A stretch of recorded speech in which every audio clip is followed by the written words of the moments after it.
Feeling froggy, my friends, because big announcements have occurred. I don't know if you heard, but the world, well, it erupted this past week as a attraction that we've come to know as Splash Mountain is officially going to be rethemed to Princess and the Frog. Splash Mountain is, of course, a ride that has been for many years a family classic where a lot of families have taken that sort of iconic photo coming up over that hill and that big drop, and it's on everybody's mantles at home, right? And a lot of people have gone through there as sort of a rite of passage. Well, if you didn't know, which I think a lot of folks don't, the story itself that the attraction is based on is from a movie that most people have never seen, that to many has some very unfortunate and some very unsavory overtones, depending on who you speak to. And that's why Disney is not necessarily proud of it. They don't really sell it, and they certainly don't put it out there for anybody to take a look at. Well, come to find out, Disney is ready to move on from Splash Mountain, and no doubt social pressure that has been mounting over the last few weeks. And they released the following statement, saying, "Today we are thrilled to share a first glimpse of a project Imagineers have been working on since last year. Splash Mountain at both Disneyland Park in California and Magic Kingdom Park in Florida will soon be completely reimagined. The theme is inspired by an all-time favorite animated Disney film, The Princess and the Frog. We pick up this story after the final kiss and join Princess Tiana and Louis on a musical adventure featuring some of the powerful music from the film as they prepare for their first ever Mardi Gras performance." We did take a poll of the Kingdom Report audience asking them, what do you think? Are you somebody that is feeling good about this retheme? Do you support it? 65% of our Kingdom Report audience said, yeah, we do support the retheme. 35% said no. A lot of people expressing disappointment in the nostalgia, losing the nostalgia of the attraction's past. I think, again, that the story that it's based on was over a lot of people's heads growing up. Nobody even realized who those characters were from or what it was based off of. But knowing that, Tyler, WDI said they've been working on this since last year. Right. But this is the first we've heard of it. And there's only one piece of concept art that they released. It's true. Did this announcement come out of left field for you? A little bit, actually. I wasn't expecting it, and but you know, and I like how they were very careful to say, "Oh yeah, we've been working on this for over a year. You didn't do anything, internet. It was all us." But anyway, it was a little out of left field for me. But you know, times change, and you know. The way that this will affect me is I'll miss some of the nostalgia, like you were saying. So, you know, it's a ride that I grew up with. I love the music. But, you know, we have to remember that there's a lot of people out there who will be affected in a very negative way when they see these things. And it will remind them of things that are not so savory, not so great. And by not so great and savory, I mean horrible things. And, you know, we have to take into account what that means to those people. And I just want everybody to have a happy and safe space at every Disney park. And so I'm, you know, at first I was definitely taken aback and a little sad, but now I'm at the point where I'm ready for it. I love Princess and the Frog. It has great music. I can see some great scenes coming. And for a long time too, I've been kind of jealous of other Disney parks because I feel like Disneyland kind of gets the kind of short end of the stick when it comes to like technological advances a lot of the time. And so I'm really excited to see what they do with Princess and the Frog and bringing like, because I'm sure like the animatronics are going to be amazing, and my mind just, you know, is going crazy just thinking of all the cool things that they could add from that movie. So I'm excited. I definitely think that if you want to retheme it to create a more welcoming environment and really kind of, you know, get rid of this long hanging sort of darkness that has been surrounding the ride since its, you know, creation. That's great. If you want to retheme it, I sure wish Tiana would have received her own ride. You know, something unique, something more creative for the sake of like its own ride vehicle. Absolutely. It's such an amazing film in terms of beauty. Right. And there's so much you can do with the theme. If you've never seen Princess and the Frog, go see it. You know, launch Disney Plus, take a look. It's one of those films that is just so touching. It's got such a great story of working hard to achieve things, and she did it all on her own, you know, and she's somebody that has such a, if you've ever met Tiana in the parks, Princess Tiana, She's one of the most like humble, down to earth, hospitable gals. She's so much fun in person. She's not pretentious like those other princesses out there. Yeah. Oh my God. Looking at you, Cinderella. That's right. Yeah. You've been a little too royal for too long, if you ask me. my. But I'm very curious what they're going to include it in. Will it be part of New Orleans Square, or will it be part of Critter Country, or is it going to be like we were discussing, or is it going to be like Matterhorn, where it's going to be kind of in the middle of Fantasyland and Tomorrowland? You know, it'll be interesting to see how they decide to fit it in, because Winnie the Pooh is going to be back there in Critter Country all by itself, and it's going to be kind of weird, but we'll see. I don't feel like it really fits in at Disney World that well. Well, and on that note, Garrett, tell us, Magic Kingdom's Splash Mountain is also getting this retheme, obviously, and it's in Frontierland, and people are making heads and tails about, you know, the how's this theming gonna fit, and how does this make sense? Are you ready to welcome Tiana and her pals to Frontierland at Magic Kingdom? Of course, I'm ready to welcome them because Princess and the Frog, I think, is a fantastic film. I love the music. It's got jazz, it's got romance, it's got adventure, and plus, who doesn't love? I love Dr. Facilier. I think he's one of the best parts, just because I don't know, he's just got this vibe about him where he's a bad guy, but you like him because he can sing really well. But I don't really know how the theme is going to match that area of the park, because at Disneyland, it completely goes into New Orleans Square because the movie takes place in Louisiana, in New Orleans. However, you've got Big Thunder Mountain, which is to represent Utah, Arizona, you know, the Southwest. And then you've got the New Orleans somewhere out there, which isn't part of the frontier at all. So I'm wondering, like, you know, where Pecos Bill is, if they're going to retheme part of that area and make it seem like a New Orleans area, like from Pirates on down to that, and then create sort of like a barrier. I don't really know how it's going to work out. I'm excited for this quote unquote brand new attraction because it's going to use some great storytelling and great elements, but I don't know how it connects the theme, because one thing Disney takes pride on is when you walk into a land, it feels natural. Like when you're going in Animal Kingdom, like when you go from Africa into Asia, it feels natural and flowing. Well, this one's going to be like, okay, you're in Adventureland, then you're in Frontierland, then you're in New Orleans Square, but you're not really, but you are. And then you see Festival of Fantasy come by. So it's a little weird, but I'm sure Disney will come up with something unique.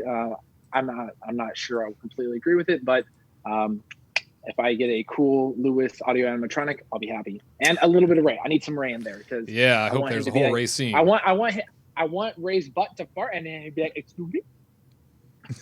I want that too. Oddly enough, yeah.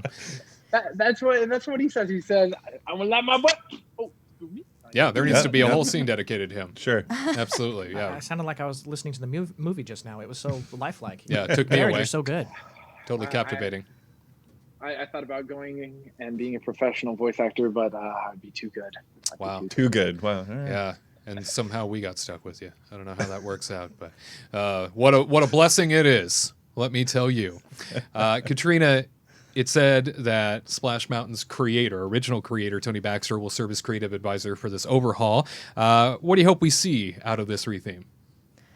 Oh man, that's a good question for Tyler. He loves Tony Baxter. I don't. Who doesn't? I know. He's a great Imagineer. I just hope that they just give it justice and not I don't know, not make it cheap. Yeah. Because that's what I'm worried about is I guess the thing I'm worried about is they're just going to do projection faces like they've done at every single new kind of park, like Frozen Ever After. They do projection faces. I particularly hate it.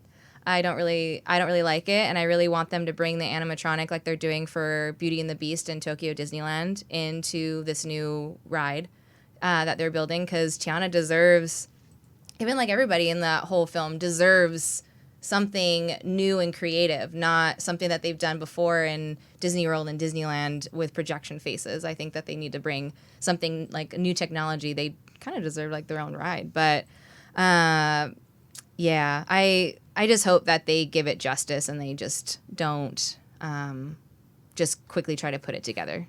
And knowing Tony Baxter, he's pretty good at trying to, like, you know, make things, I guess, like, more intricate and like more story based. Try to like, like little things that you don't really notice, but it makes the story so much better. So I hope that they do that for Splash Mountain. Well, not Splash Mountain, but I don't even know what it's going to be called. Tiana, I don't know. Princess and the frog on a and- log in the bog. Tiana's Big Boat Adventure. Frog in the bog. Yeah, like Tiana's, I don't know, big adventure. So I just hope that it is going to be what it deserves. Yeah. Yeah, it's one thing to retheme an attraction. It's another thing to make it better than what was previously there.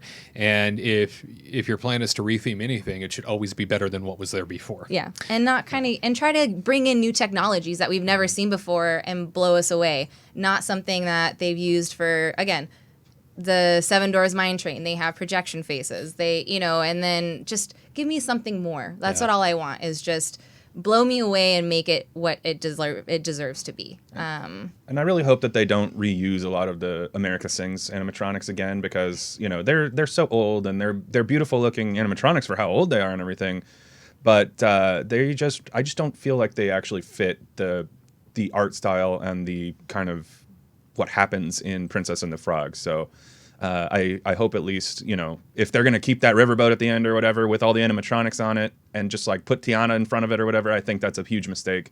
I hope that they actually give it its space, because that's what we've been talking about this whole time, right? Is like she didn't deserve an overlay. She deserves to have her own thing. So they better make it her own thing. Yeah. I'm excited for the tree in the front, though. That's going to, like, blow me away when you turn around the corner. Because, again, you go by Haunted Mansion at Disneyland, and then you kind of see Splash. And so then that tree is now not going to be just a stump. It's just going to be this, like, huge tree with the boat on it. It's going to be weird, but it's going to be really neat. But I'm hoping that with, like, the whole Star Wars thing, too, they're not going to make it too big where you can actually see it from Star Wars. I don't think you can. No, yeah, I think it'll be okay, but I don't know. There's a lot of things that goes in my mind being like, like if they're going to build this tree with a boat in it, it's going to be like massive, right? Yeah. I saw somebody on Twitter say that it's like the tree from Animal Kingdom and then the mountain from Typhoon Lagoon had a baby together. Yeah, I retweeted that one. I loved it. You did? Yeah, hilarious. And that's where we saw it. Yeah, that's probably what it was, yeah. Yeah, with the $900 million capital expenditure cut that Disney announced earlier this year because of obviously the pandemic and all the chaos that's going on and them losing money hand over fist, an announcement like this was certainly out of left field, not something anybody was anticipating. In addition to that, so many projects are now on the back burner to begin with elsewhere in the company because of the pandemic. So to have heard this makes me think that it was a rush to get it out there. We only saw the one piece of concept art, as I had mentioned, and therefore I think that this was absolutely intended to sort of squash the social unrest and the chaos that was coming up from the petitions and everybody starting to react. And then on top of that, I think there was also a real need to get this out there for the sake of when the parks do reopen, let's not have anybody trying to make a statement going on the ride. Let's not have anybody trying to make a statement in the attraction, because I don't anticipate, because there isn't a date yet as to when Splash is going to go down. That's what my next question was going to be. Sorry, I don't mean to interrupt, but do you think we'll ever go on Splash Mountain again? I definitely think so, because I don't think anybody, the way I'm reading this, no one's ready to move in and start pulling things down and like yet. I feel like they were going to announce this, maybe, just maybe. They had like a piece of art and they're like, okay, this is like a really great idea, and then they quickly scrounged for it, trying to get it to make this statement. But they're maybe going to announce it maybe at Destination D or something. Possibly, like, this is what's going down the road. One of the big gatherings, because it makes more sense. D23, they would have announced it if it was like a huge overlay or something, or not overlay, but like a new ride concept that they would have just said it already. And then so I was thinking maybe Destination D, but they just canceled Destination D, or they probably knew they were going to cancel it. So they decided to just jump on it and make an announcement. But they would have said, like, I don't know, coming in like 2022 or, 2021 or something. But it better not be 2021, because that means they're not doing a good job unless they're already manufacturing all these like parts already. And we don't even know it. Yeah, I mean, but they better take their time and make this good. Yeah, they should. But just like the Beauty and the Beast ride in Tokyo, like you mentioned earlier. I mean, they put out all those videos a while back, and that was all in Imagineering and stuff. So they clearly work on these animatronics well ahead of time, and I guarantee you they're already trying to manufacture them. And that'll probably be like the final thing they add to the ride. But I think the thing that'll take the longest time is just if they really want to redo all of those scenes, that'll probably be the thing that really takes them the most time at this point. Yeah, the construction on that. Yep. So I think that there's still going to be some time to ride the original for those who maybe have never done it before, or maybe those looking to get one final original experience in before they go shutting it down. Because without an announcement date, in the middle of all of this, makes it seem like it was rushed out there just to try and get the statement made. Yeah. And it seems like we're probably going to be waiting a while, because if other major projects that were already funded are on hold, you can bet that this brand new thing that just suddenly came about is definitely going to be on the back burner for a bit until they can get their capital expenditures in order and things can financially make a little bit more sense for the company. At any rate, it would be great to see Tiana in the parks in a more permanent capacity, in an attraction capacity. Looking forward to having her, Ray, Lewis, Naveen, everybody as part of the attraction experience. But I'm with you. I wish she would have had her own. Yeah. To all who come to this happy place, welcome.